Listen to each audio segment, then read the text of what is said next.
की यात्रा में कुछ ऐसे कवि देखे हैं जो शायद लाखों रुपए एक रात का पेमेंट लेते हैं। मेरी नजर में वो भी उतने बड़े कवि नहीं है। मैंने इस 7-8 वर्ष की यात्रा में कुछ ऐसे कवि भी देखे हैं कि 4 पंक्तियां पढ़ने पर उनके पीछे तक तालियां बजती हैं 2 मिनट तक। मेरी नजर में वो भी उतना बड़ा कवि नहीं, लेकिन वो कवि सबसे बड़ा हो जाता है जब कविता की कोई पंक्ति पढ़े और मंच से नीचे तक लोगों की आंख भीग करके 2 मिनट तक खड़े होकर के साथ में तालियां बजे। शायद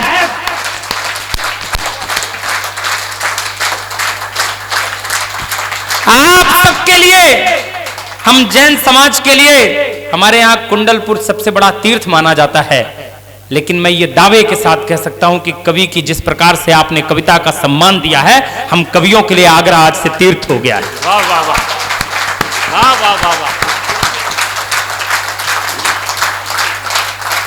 पंकज सुबीर जी की 4 पंक्तियां याद आती हैं कि शहीदों की शहादत पर देश को बड़ा अभिमान होता है। जो कविता सुनाई है मनोज भैया ने, शहीदों की शहादत पर देश को बड़ा अभिमान होता है, जो दुनिया को बताते हैं कि क्या बलिदान होता है।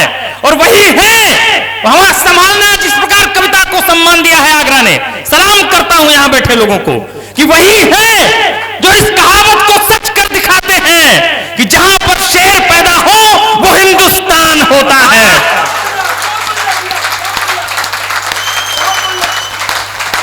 और चिंता मत करना मनोज भैया, आपने जैन समाज के हिंसक होने की बात कही है, सच है, सच है, ये आपने सिद्ध कर दिया है आज कि सच है इरादे हमारे विध्वंसक नहीं है। ये आपने आज सिद्ध कर दिया है हमारे जैन समाज के मित्रों ने। मैं प्रणाम करता हूं कि सच है इरादे हमारे विध्वंसक नहीं है। अकारण युद्ध के हम भी प्रशंसक नहीं हैं। अहिंसा के पुजारी हैं हम, अहिंसा के पुजारी हैं हम, मगर सुन ले दुनिया, अहिंसक हैं हम, नपुंसक नहीं हैं। वाह वाह। अहिंसक हैं हम, नपुंसक नहीं हैं। मैं प्रणाम करता हूं आप सभी को, पूरे मंच को जिस प्रकार सम्मान दिया है आपने। और इस तरह की कविता के बाद, इस तरह के दृश्य के बाद कविता पढ़ना किसी भी कवि के लिए बहुत मुश्किल हो जाता है।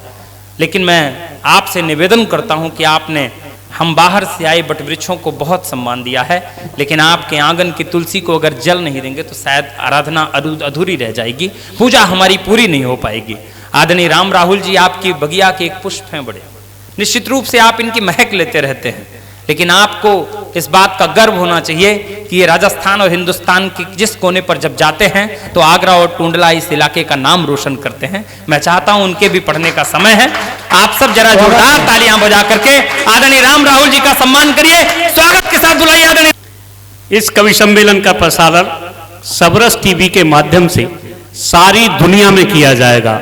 आपके चेहरे, आपकी क्रिया प्रतिक्रियाएं सब पूरी दुनिया देखेगी। इसके लिए मैं सबरस मुरसानी जी को बहुत बहुत बधाई देना चाहता हूं। वो अपने साथियों के साथ इस कार्यक्रम का सीधा तो नहीं, लेकिन अब वो प्रसारण करेंगे और सारी दुनिया में लोग उनके प्रसारण को देखेंगे। इस समय आप देख रहे हैं सबरस टीवी। मैं भगवान महावीर की स्तुति से, उनकी वंदना से 4 पंक्तियां के माध्यम से इस कार्यक्रम का अपना काव्य पाठ शुरू करता हूं। सुनिए साहब, बस ध्यान इतना रहे, मैं अगर एक भी हाथ बंधा हुआ रहेगा तो मैं समझ लूंगा कि मेरी पूजा में कोई कमी रह गई थी।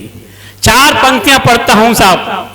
स्वागत है दादा। भ्रष्ट आचरण डोलता है चहूं और यहाँ ऐसे में प्रकाश पुंज फिर से जलाइए। कि भ्रष्ट आचरण डोलता है चहूं और यहाँ ऐसे में प्रकाश पुंज फिर से जलाइए।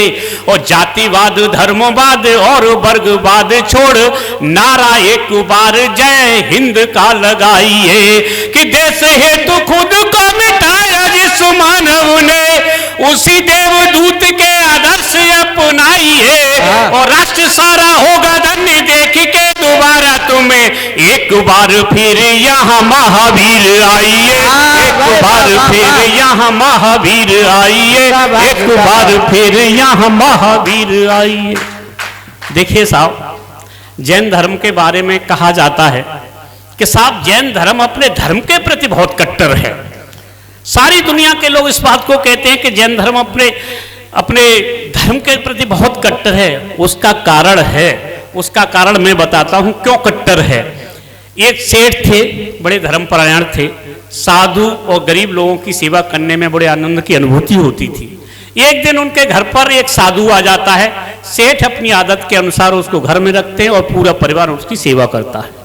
कुछ दिन के बाद एक साध्वी भी सेठ जी के घर पे आती है। सेठ उसकी भी पूरा परिवार सेवा करना शुरू कर देता है। लेकिन साधु और साध्वी में अंतर इतना था कि साधु जब खाना खाता था तो बर्तन यों के त्यों बने रहते थे, लेकिन साध्वी जब भी खाना खाती थी तो बर्तन सोने के हो जाया करते थे। यहीं से लोभ ने जन्म लिया, लालच ने जन्म लिया। सेठ ने सोचा ये साधु तो वैसे ही पड़ा पड़ा खाता रहता है, जबकि इस साध्वी से हमें सोना प्राप्त होता है।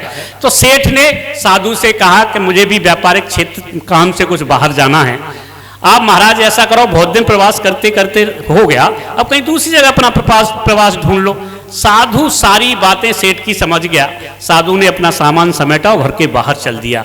जैसे ही साधु घर के बाहर निकला, उसके पीछे पीछे साध्वी भी हो ली।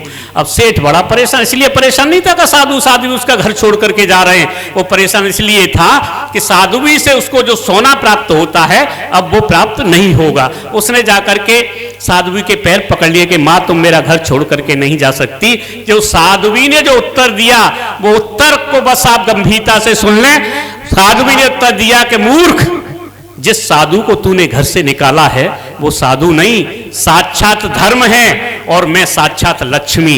जिस घर में धर्म का सम्मान नहीं हो सकता, जिस घर में धर्म के आदर्शों का पालन नहीं हो सकता, उस घर में लक्ष्मी भी कदापि वास नहीं कर सकती है।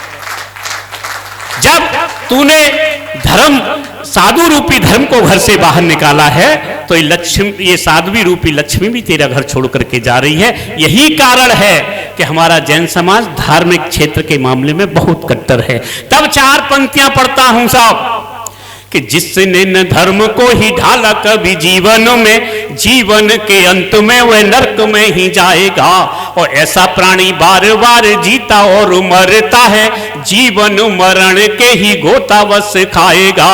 कि मुक्ति चाहते हो यदि जीवन मरण से तो जैन साधुओं का ही आदर्श काम आएगा। और आदिनाथ जी का नाम लेकर के होगा काम, पूर्ण होगा कोई उसे रोक नहीं पाएगा, पूर्ण होगा कोई उसे रोक नहीं पाएगा। आदिनाथ जी का नाम लेकर के होगा काम, पूर्ण होगा कोई उसे रोक नहीं पाएगा। देखिए साहब, जैन समाज में, जैन धर्म में एक मंत्र है जिसको हम 1000 का एक मंत्र कहते हैं। आखिर उस मंत्र की इतनी महत्ता क्यों है, उसके पीछे भी साहब एक लॉजिक है। एक साहब राजा था, निसंतान था। जोशियों ने कहा कि अगर तुम बालक की बलि दे दोगे तो संतान पैदा हो जाएगी। राजा के सिपाही एक बच्चे को उसकी सौतेली माँ से कुछ असरफियां देकर के खरीद लाए। जब वो महल में आया, उसको पता चला कि सुबह उसकी बलि होने वाली है, तो बेचारा रोने लग गया। रानी को दया गई, राजा की रानी उसके पास गई, बोली बेटा चुप हो जा, ये राजा तो संतान के चक्कर में अंधा हो गया है, तुझे मैं एक मंत्र देती हूं, भगवान महावीर तेरी रक्षा करेंगे। सुबह साहब हुआ, उस बच्चे को जलते हुए हवन कुंड में फेंक दिया गया।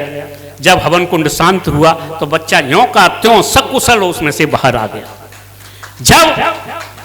जब जो है ये देखा तो राजा उसके पैर पकड़ लिए। राजा बोला कि तुम साधारण बच्चे नहीं हो, तुम तो कोई यमदूत लगते हो। तो बच्चे ने कहा कि महाराज मैं वही साधारण बच्चा हूं जिसको आपके सिपाही मेरी सौतेली माँ से कुछ असरफियां देकर के खरीद के लाए थे। राजा ने बोला कि अगर तू वही साधारण बच्चा है तो इस जलते हुए हवन कुंड में से बाहर कैसे आ गया? तो बच्चा ने कहा कि महाराज जब मैं रो रहा था तो आपकी महारानी ने एक मुझे मंत्र दिया था, उसका जाप किया और मैं सकुशल आपके बीच में हूं। तो राजा ने पूछा वो कौन सा मंत्र था? तो बच्चे ने बताया महाराज वो और कोई नहीं, वो ढ़मोकार मंत्र था। तब 4 पंक्तियां पढ़ता हूं कि जिसने न जैन धर्म को पढ़ा है जीवन में, उसके लिए तो बस सुना ये जहान है। और जैन साधुओं से उपदेश प्राप्त नहीं किया, उसकी न बन सकी कोई पहचान है।